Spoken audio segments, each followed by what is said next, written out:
Right, let's continue our Premier League post-mortems now and talk all things Everton, because we need to speak to James Pendleton from the Toffee Blues podcast to find out exactly what's going on at Everton. They've got a lot of change, brand new stadium, a lot of first-teamers have left. James, welcome into the show, mate, as a season of two halves, really. One pre-Moyes and one post. It was looking absolutely dreadful with Sean Dyche, looking like you were staring down the barrel of relegation. In steps old Moisey, and you're completely safe, mate. Good vibes. Absolutely, mate. Yeah, thanks very much for having me. It's very much a roller coaster season. I think plenty went on and off the pitch, and it was obviously really important that we got lots of things dealt with and done. And as you mentioned, there's still plenty to do before the new season starts. It's going to be another busy few months, I think. Yeah, absolutely. How did you rate the season overall, mate? Because of course, before Moisey came back, it was a big struggle, and you know you had that sort of looming over you that what if you get relegated with the new stadium? But then you look at the good feeling and momentum that you built in the Moisey era for this season was really good. So how do you rate it overall? Yeah, I think it's very much a season of two halves. We lost that game against Bournemouth right at the start of 2025, and that was kind of the end of the Sean Dyche tenure. And then things really picked up under Moyes, dipped again a little, and then towards the end of the season, finished 10 points from 12. Super important to finish seasons well, obviously for a multitude of reasons. And I think that's something Moyes was quite good at, certainly towards the end of his Everton tenure. He'd seemed to find something towards the sort of springtime and run with it, and we'd end seasons on a bit of a high, which was always nice going into the next campaign. Unfortunately, we didn't start too many seasons that well, but I'd say really, really hopeful. You're sitting there thinking that he's achieved what he's done and managed to get some great wins. You know, Newcastle away is a really tough place to go. We haven't won there for 5 or 6 years. I think Forest was another one, another huge win on the road. They were in decent form at the time as well, so that was really good. I think you're really hopeful, and you're sitting there thinking he's only signed one player, and that was Charlie Alcaraz, who wasn't exactly like a full-on mainstay of the team. It's not like he played every minute and transformed the team. He was kind of a bit of a squad member who contributed along with 3 or 4 other players who stepped up in the meantime. So yeah, you're really excited, but you just hope that you can kind of follow the on-pitch sort of good feel factor off the field, and hopefully we can get some more bodies in. Absolutely. I mean, James, there's no more Premier League football at Goodison Park. It's officially closed its doors to the men's team. Anyway, that's what we do know. How was the final game there, mate? It looked incredible as an occasion. It looked incredible as a spectacle, as a neutral fan, understanding the history that is in Goodison Park. I saw some really, really great scenes, but I'm not sure if you was at the game. But what was it like?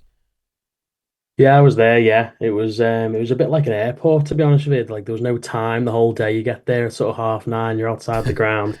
Obviously, everyone's on the cans and the chippies are open and all sorts. It was a really strange couple of hours before the game, kind of surreal, really. And then once you got in the ground, it was a celebration. I think that's kind of what people were saying in the week leading up to it. Once it was confirmed the women's team were getting the ground, it was a celebration rather than a wake. Everyone was kind of going there and really happy. And I think it's great as well that some of the lads I sit with are a bit older and they've seen us win titles and getting to Europe and all these sorts of things while I was at the stadium, whereas I've not seen us win anything since I've been there, but we all enjoyed the day the same. It all means something a little bit different. And listen to There She Goes by the Lars before the start of the game. That was absolutely fantastic. It was like a party atmosphere, especially in the second half. I know we didn't score, unfortunately, but you're hearing all the old songs of years gone by. And it was just great the fact that we managed to not only win the game but score the last goal. That was really nice. So that's kind of gone down in history as well. The after show was good. Emotional against team players who I've never seen kick a ball for Everton, but you're still getting emotional and you're still welling up a little bit thinking about it because they're the kind of guys who help build, not actually build the stadium, they built the team and the club and had such a big impact. And then you're seeing players who you've watched who are really good, like Baines and Tim Cahill, Duncan Ferguson, people like that. So yeah, it was a really nice day, really special day, and it was a real pleasure to be there. Yeah, definitely. I think everybody in the sort of football world understands what an iconic stadium Goodison Park is. I've been in that away end with restricted view many a times, mate, and we definitely miss it. Right, looking ahead to the summer, there's a lot of players that are out of contract, a lot of players that have left already, loan deals ended or players' contracts just not renewed. So it looks like a big rebuild needed for David Moyes, especially in a new home as well.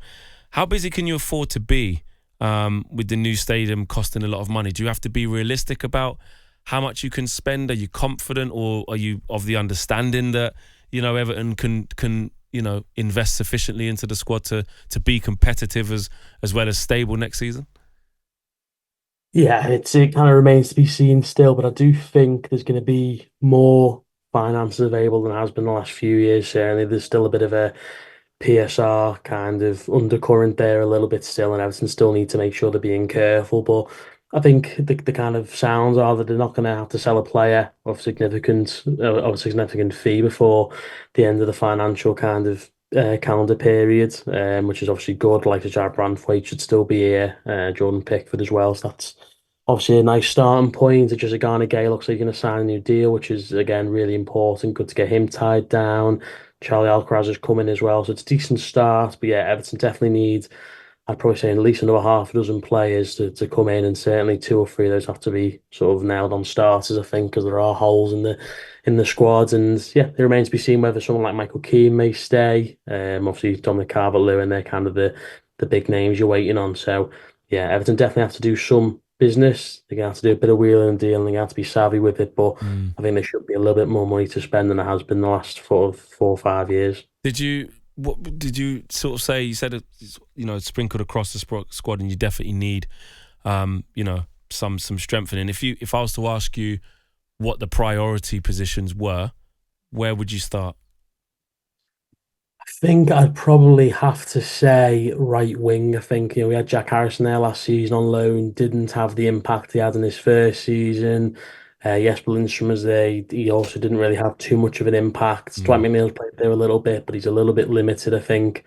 And I wouldn't say it's his natural position. So yeah, I think a right-sided midfielder, and then after that, it would have to be probably a right back. We've needed a right back for the best part of 10 years. Seamus Coleman's been terrific serving, but I think his time at the Yeah. top level consistently is unfortunately at an end. We've got the likes of Jibril Sadivi, Kuka Martina, plenty of players have played there, Nathan Patterson, Ashley Young. Yeah, the list goes on, but no one's kind of nailed down that position. So I think the whole right side needs doing over, but I'll probably put right wing slightly ahead of right back at the minute. Yeah, that sounds about right, because you do have a lot of work to do.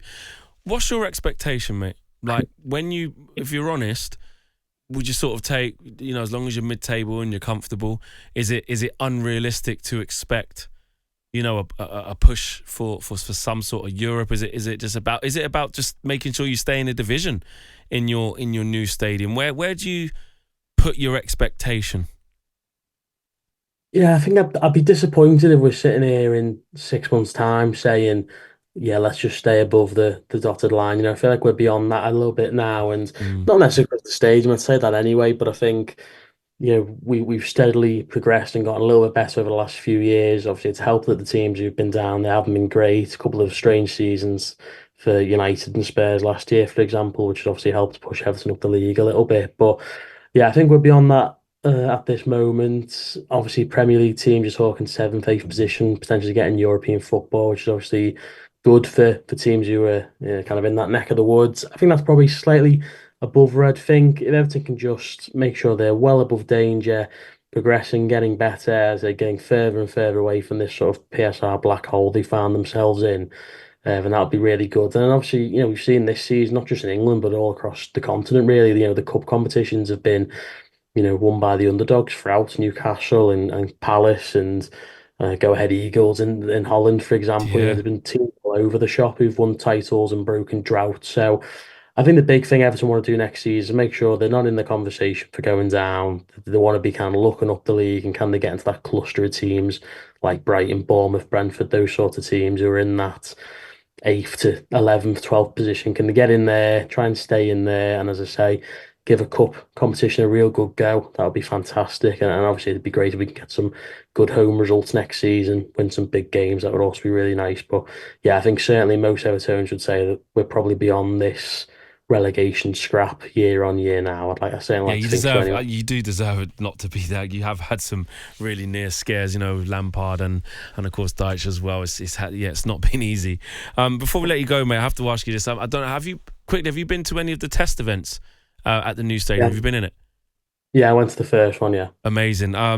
What's it like? What's it like, and how excited are you to to actually get Premier League football in there. Of course, it's really sad losing Goodison Park for the men's team in the Premier League, but how good is this stadium?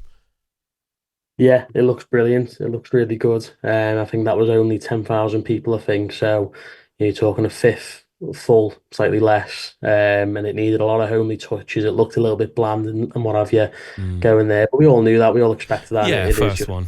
safety and stuff, exactly. So that wasn't certainly not a criticism or anything. But yeah, no, it looked really good. And it was really nice kind of going into the ground and being down the dock road and getting to experience, what the outside of the ground's going to be like. And then walking up to it, it's just, yeah, it's huge and it kind of takes your breath away a little bit. So I think the quicker we can make it homely and the quicker we can get football there, the better. And obviously there'll be another test event, I think, still to come.